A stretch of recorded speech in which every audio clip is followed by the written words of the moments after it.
From grand slam in the first inning to champagne de-iced. How did it all go wrong for Atlanta? Plus, the latest on Derrick Henry's timetable, Von Miller's trade today, and the quarterbacks who went straight from the bench to the Hall of Fame this week. Let's go. Oh, baby. Pine Toes, Mike White. Speaking of which, where is the baby? First inning grand slam in a closeout win-it-all game should have you planning the parade. But that's not the case for Atlanta. Duval's moment was huge. The ballpark was quaking. And it all went away methodically. The Astros rolling Atlanta 9-5 to force Game 6. And it stirs up echoes of agony for Atlanta and new life for Houston. George Sedano, around the horn to you. How did Atlanta let this get away from them? And what does it mean going forward? Oh, Tony, it's about experience and execution. This may not be 28-3, but I knew somebody was going to do this. Oh, man, I don't know. It's not feeling good, but experience and execution. Look at the 2017 alumni of the Houston Astros, the guys who've been there, the guy who won a championship, the guys who won that championship. 9 of 20 yesterday, 6 RBI, 6 runs. Okay, here's the other thing. Phil Maton, their relief pitcher, he's kept them in a bunch of these games. 11 appearances in 15 postseason games, okay? 0.82 ERA, 13 strikeouts. And here's the part, execution. The Astros offense has awoken here all of a sudden. Look, through the first 4 games, Tony, they only had 11 runs. That's not the Astros that we've seen through this postseason. By the way, they still had more points, or runs in this case, than the Texans through halftime in the month of October yesterday. How about that for a stat? 11 runs versus 8 particular points for the Texans. But here's the deal. This thing is about the Astros figuring it out on offense. They are moving forward here, Tony. They're going to win this. Everybody's moving forward. Nobody's going behind. You're right on that, George. When you're a minute into your answer and you have to say, here's the deal, I wonder if you've got a deal all along. Woody Page, I'll bring you in here. George sounds like he lost a bet or something, the way he was talking about his Atlanta Braves there. I think the series turned on one play last night. That was Maldonado drawing that walk, forcing Mentor by squeezing the batting range there, moving in closer to the plate. I think A.J. Minter couldn't figure it out and ended up walking him. And once they walked him, it seemed to change the entire dimension of the game and the series, I think. It's now 3-2, of course. They're going back to Houston. 39 teams have gone home to the 6th and 7th games, trailing 3-2. 13 of those have won the World Series. I give the Houston Astros the opportunity to do that because I think the Braves were decimated by what happened last night. Kevin Blackistone, I'll turn to you. Well, can we give some credit to Dusty Baker, who went into last night's game in desperation and shook up his lineup? And who's the first person to benefit from that shakeup? It was Bregman, who got those couple of runs back or run back early on after the grand slam. And then you just look at the rest of the lineup, and as George said, they woke up. Gurriel, Maldonado with the 3 RBIs, Correa with 3 hits. They were hitting up and down that lineup, and that's the offense that you expect. And the other interesting thing is, which may play going forward, is they taxed that bullpen from Atlanta. So let's see how many fresh arms or how tired those arms are going forward in this next game or maybe next 2 games. And I think that Dusty Baker just played a full hand right there, and that was brilliant. And Frank Isola. Congratulations, Tony. Congratulations, Dusty Baker. Congratulations, Kevin Blackistone, for not burying the lead. You're 100% right. This is Dusty Baker moving Carlos Correa up to the 3rd spot. That's a run-producing spot, and that's exactly what he did. He went 3 for 5. Bregman, who has been in an awful slump and is too good of a player, he got an RBI. But how about the 8th spot where you got the pitcher coming up next? Maldonado, sacrifice fly, walks with the bases loaded, and also got a single and drove in a run. 9 runs without hitting a home run. In the previous 2 games, they had 2 runs and 10 hits. Last night, 9 runs, 12 hits. That's the Astros getting back to what they do best. They're an offensive team, and last night, thanks to Dusty, that's what they did. I want to get back to Woody, your stat, okay? You said 39 teams in baseball history have gone back home being down 3-2, and 13 have won. So that means 26 have lost. That means the win percentage, it's not exactly 500 here, Woody. Except that it does happen. I mean, and you've got a team in Houston that is, as Frank was talking about, I mean, they average 7 runs a game, and they average most of that when they're playing in Houston. And they're going to have better starting pitching. In George, you want to add something? I think. Well, and Tony, to further Woody's point, 13 others have also gotten to a Game 7. That's what you want. You want at least a shot to be in that position to win that particular game. So I think that plays a role in this as well. Frank, last word.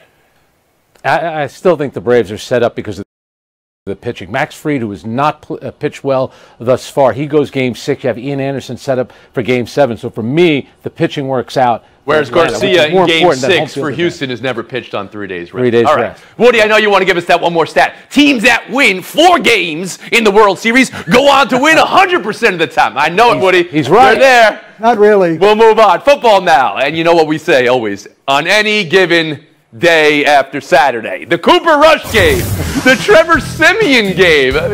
Beat Tom Brady. And Mike White and the Jets over Cincinnati and Joe Burrow. Let's start with that backup quarterback coming in for a huge first career start. 405 yards for Mike White. There was a questionable call on the helmet-to-helmet hit because whose helmet really helmeted here, right?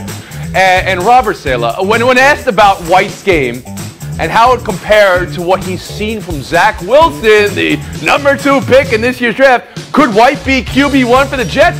Here's how he answered. Well, day to day, anything is possible. Frank, how do you hear that? Last week was a great week for the backups to you. Yesterday was a great day for all the backups in the NFL. Here's my thing. If I'm the head coach of the Jets and we just got destroyed by New England, our number 1 rival, and now we finally win a game, I'm looking to sell myself in that locker room. I need credibility there. I need the trust of my players. I am not making a quarterback change after I finally won a game where Mike White had a game like this, where he told the offensive coordinator, LaFleur, you stay upstairs. And Saleh's already said that Mike LaFleur is the offensive coordinator will not be on the field like he was with Zach Wilson. I think it's a smart thing to do. It's still Zach Wilson's team, but you finally won a big game. Absolutely. Wait a minute. It's Zach Wilson's team, but it's not Zach Wilson's team at the moment, Kevin Blackistone. Do the Jets have a quarterback situation here? Well, they don't right now because you got a short week, right? And Zach Wilson's not going to be back, so you're going to have White in there again. And the other thing I look at, to Frank's point, is there are 2 types of backup quarterbacks in the NFL. There are those who back up because they are being groomed for the future, and there are those who back up for an emergency situation. This was an emergency situation. Yep, Zach Wilson is still the future, and I still think that you're going to have to come back to Zach Wilson at some point to make sure that's the future. That sounds great, Kevin. But it's not what the coach said, Woody Page. He said, we'll see, day to day. I mean, what does that mean for Zach Wilson hearing that? And what does that mean for the Jets team that just got one of their best wins in years? Well, I don't blame him for saying that. Your kid just had a great game, threw 45 passes, none of them as far as 16 yards in the entire afternoon. Okay. But actually did a great job, won a game for you. Why do you want to say to him, hey, nice job, now get back where you belong in the corner of the locker room? So I think he was in the euphoric of the moment that he was talking about it, that they don't have short-range plans. It's not as if they're going to reel off 8 victories now. They've got a long-term plan with Wilson there, and that's exactly how they're going forward. He didn't want to discuss it at that point. This is a full-blown quarterback controversy, Tony. Oh, listen, here's what you have to look at right now. This is a defensive-minded coach, okay, who just wants to win a game. All right? He doesn't care who wins the game for him. This kid, Mike White, shout out to him. Pembroke Pines' his own. Nova Southeastern University High School zone in Fort Lauderdale. 20 minutes from where I grew up, Tony. This kid's got the goods in one game. He has the most completions in NFL history in a first start with 37. Second most yards, 405. By the way, a Jets quarterback hasn't thrown for 405 yards since Vinny Testaverde back in 2000. That's how long you have to go. This is a full-fledged controversy. Not sure I'm with you there completely, George, but I do like the passion in repping the hometown guy. One more story here. Woody, George, this is for you. NFL news of the day is in your market. Denver trading Von Miller and trading him to the LA Rams for a second and third-round pick. How an 8-time Pro Bowler is 2 second-day draft picks is, to me, interesting, but not as hilarious as Aaron Donald, Jalen Ramsey, and Von Miller on the same defense. Woody, what just happened? Well, I'd first like to address George. You're welcome, George. This is a sweetheart deal, isn't it, right? Suddenly the Rams, who were a Super Bowl contender, could become a Super Bowl favorite because the Cardinals have lost now, and the Rams defensively are 6th in the league in sack percentage, 6.9. You're going to see that number go up dramatically when you got the guy who's got the most sacks of an active player in the National Football League. An 8-time Pro Bowler, and you got a 2nd and a 3rd round draft choice for him. I think it's incredible. And you got the Broncos to pay his salary, the $9 million for the rest of the year. Adding him to that defense, I think, makes as I said, the Rams the favorite in the NFC now over the Cardinals. George, the Rams posted that they are all in. How in is in with Miller? Well, they don't have a draft pick, I think, for like the next 10 years, it feels like. Les Snead and Sean McVay don't care about that. They want to win now. You go and trade for Matthew Stafford at 32 years old, that's your window, right? The next several years. So you keep adding to that. But here's the thing, Tony. They don't really need the draft picks on offense, not just because of McVay and Stafford, because if you look at the guys who are the cornerstone guys as far as their skill positions are concerned, whether it's Kupp or Woods or Henderson, they're all young guys. But here's the thing, on defense, man, this team has not looked like that defense we've seen the last couple of years, which has been near the top. They need an injection of life. So you thought they needed this move? Certainly brings that. Frank, how do you read Von Miller to the LA Rams? Yeah, Tony, I know what you're getting to. In the NBA, James Harden gets traded, Anthony Davis. You got to give up 4 first-round picks, starters, your beach house, and yet here's Von Miller, who basically changed Cam Newton's career forever after that Super Bowl. It's a great move, and it tells you a lot about Matthew Stafford. Put a good defense around him. He's gone from Detroit. They can't win a game if their life depended on it, and right now the Rams look like the best team in the NFC. It's a no-brainer. They don't even have to pay for Von Miller, and Denver's going to still do it. But I tell you this, LA sports fans, how did Scherzer and Trey Turner work out for you this year, huh? Yeah, just don't engrave that. And I'll say this: there was the Rams tweet had a scene from Rounders with John Malkovich. Say that's man's money. They're all in. Well, Malkovich lost. In that scene, in the Cardinals. All right, enough of that. I want to take a second here to talk about something near and dear to my heart. The body shaming of pizza. Thin crust, thick crust. Why can't we all have crust together? Look at this face. Oh, man. Sarah Spain, incredible job hosting. I don't know where I stopped and you started. And Clinton Yates, incredible job and accurate with the paper toss. That was phenomenal. Also, did anybody else guest host? No, that was it. All right, that's it. That's it. We'll see you guys. Thank you, Frank Isola, as well. We'll be back. It was coming. Bye until next. Antonella, thanks you, Frank. Around the Horn is presented by Derrick Henry. Feared Jones fracture in his foot. Surgery scheduled for tomorrow. Could be anywhere from 6 weeks out to 10 weeks out. That could be the whole season, could be back in the playoffs. Tennessee managed to escape yesterday with a win in Indy after Carson Wentz had a giveaway day. Wentz says the loss was on him. Frank Reich says the loss was on him. Do they know it could be on both of them? George, is this about the Henry injury or the way Indy vomits games away late? Well, it's about my boy Blue there banging his head against the pole. That to me is the bigger story than anything else. But this is about Derrick Henry, Tony. This is easy. He has 350 rushing yards more than anyone else in the sport. 80% of the Titans carries on a team that recently went to the AFC title game. This is about Derrick Henry and the Titans. Pidge. George, you can't even talk about a guy throwing left-handed from his end zone on a supposed screen pass. What in the hell is that all about? It is about Henry. What Tennessee has an advantage is that it's in an easy division. Win the division, try and hang on, and hope that he comes back in late December, early January, and can help you in the playoffs. Well, it's about the Colts because they should have won this game, and had they won it, they'd only been 2 games back. You got no Henry, and you have a lot better chance of trying to catch those guys. Now that's out the window when you look at the schedule that they have left. They got 2 games against Houston, got Jacksonville, Miami, nobody's. Yeah, that's the division. I mean, they got 2 games against Houston, they got Jacksonville. Right. Yeah, Frank Isola, how about you? Careless and reckless is poor qualities for a quarterback. Carson Wentz cannot throw that pass. But everything Tennessee does revolves around Derrick Henry. Handing him the ball, throwing the ball, play action. He threw a touchdown pass. I don't know. I think they're in a lot of trouble. I don't see the point. Kevin, the way you said it, no Henry, that sounds like something you were giving out at Halloween last night at your house. No Henry. Give yourself a point. Saints 36, Bucs 27. Bruce Arians indicating an embarrassing display of football. Quote, an embarrassing display of football. End quote.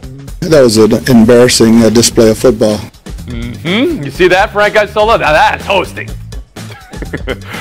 Tom Brady said the loss is on him, but you got to give some credit to, well, first Jameis Winston, but then Trevor Siemian. This was the week of backup QBs. In Dallas, backup quarterback Cooper Rush coming through late to lead the Cowboys on that TD drive to beat the Vikings 20-16. Xavier Woods said this about the Vikings. They prepared all week for Dak, so maybe they were mystified by Cooper Rush. What are you buying and what are you selling from last night's backup quarterback revolution? Well, I'm buying the New Orleans Saints. They've got the Buccaneers number, and that number is 12. They're inside Tom Brady's head. Last year and again this year, him throwing the 3 interceptions, and that last one, it was like he was trying to throw it to the Saints. And I've got a stat for you. Trevor Siemian is the only quarterback in Denver history since Peyton Manning to have a winning record. Okay, yeah, that's a stat. Kevin Blackstone, how about you? And he went to Northwestern, as you well know. Okay. The real story was the Cowboys here. Come on. I mean, no Dak, and they go out and they get that W like that. They've got to feel good about themselves, getting Dak that much more rest. I don't know what the Vikings were talking about, although you got to say this, they don't have much film on whoever Cooper Rush was or is, right? But that's on them. You got to play better against a guy Frank, like when that. you hear, well, we were prepping for Dak Prescott, we were not in any way, we're mystified by Cooper Rush. How do you hear that? Yeah, every defensive coordinator, no offense to Cooper Rush, would rather face him than Dak Prescott. Give him a lot of credit. That drive down the field, the game-winning score was terrific. After Dallas's defense had a bunch of whistles that I thought were unfair, especially that roughing the passer. And Woody, by the way, Tom Brady beat the Saints in New Orleans last year in the playoffs. Yeah. Woody, you lost me on both the Trevor Siemian stat and also that the Saints have Brady's number. Go ahead, Sedano. No, but Woody's right, because Tom Brady in 2 years with the Bucs has only thrown 4 touchdowns and 4 picks against the Saints, and against everyone else, 71 touchdowns and only 19 interceptions. So put those points back to Woody, take them away from Frank, and give me some points, reality. That's what I'm buying. I'm buying the Saints defense. And, by the way, Cooper Rush, only 1 scholarship offer, Central Michigan. That's a big story. Yeah, that is from great. Miami? That is great. For him to have that type of game, doing it for the Cowboys, the last quarterback to have a game like that off the bat for the Cowboys is Gary Hugaboom, I believe. Hugaboom. And he went to Central Michigan. Right. All right. Clinton Longley. Sedano, you got Woody's points back, but I'm not giving you any points. Here's the deal, all right? Every time you tell us something, you're saying, here's the situation. Here's the deal. Well, here's the deal. You're taking a front row seat with Blackstone to watch Woody Page, Frank Isola. 30 for 30. Showdown next. Woody Page, Frank Isola, good luck in Showdown. How Michigan State beat Michigan. Pretty obvious. Kenneth Walker, the third, had 5 touchdowns. So here's the question, Woody. What do you think hurts Harbaugh more? The way he loses to Ohio State every year, or the way he lost to Michigan State this year? Well, he's 3-9 against the 2 teams, but let's look at this. He's 0-5 against Ohio State. I think winning 1 game against them would be important in his career. Frank? Heartbreaking loss for Michigan. They were up by 16. They have a very good team, but 1 game matters to them every year, and it's the end of November against Ohio State. I think both games matter. I think everything matters. We're going to move on. The Patriots are actually maybe pretty good, or the Chargers maybe not so good. It's one or both, or maybe not, Frank. Tell us what happened yesterday. New England's win over L.A. Who do you trust more, the Chargers or Bill Belichick? And he's doing this with a rookie quarterback. They're getting better every week. The Patriots are for real. Woody? No, it's not about the Patriots getting better. It's about the Chargers, who 3 weeks ago were the best team in the AFC. They are drifting back into Charger land where they've been over the last several years. Frank Isola, I have to thank you for filling in as host when I was away for paternity leave, and this is how I show my appreciation. 30 seconds of FaceTime. What? Hey, really quickly, remember last week when Russell Westbrook got mad at Darius Bazley for that late game dunk, and he said, "I'm old school." Well, guess what happened on Friday at the Staples Center? Dwight Howard took a three-pointer in a blowout win in the final minute. They showed the camera on the bench. Guess who was cheering? Old school Russell Westbrook. So what is the protocol? Please tell us, Russell Westbrook. You've always got questions for us, Frank. Thank you for that, and once again for last week. Now a moment. We dedicate today's show to the eternal soul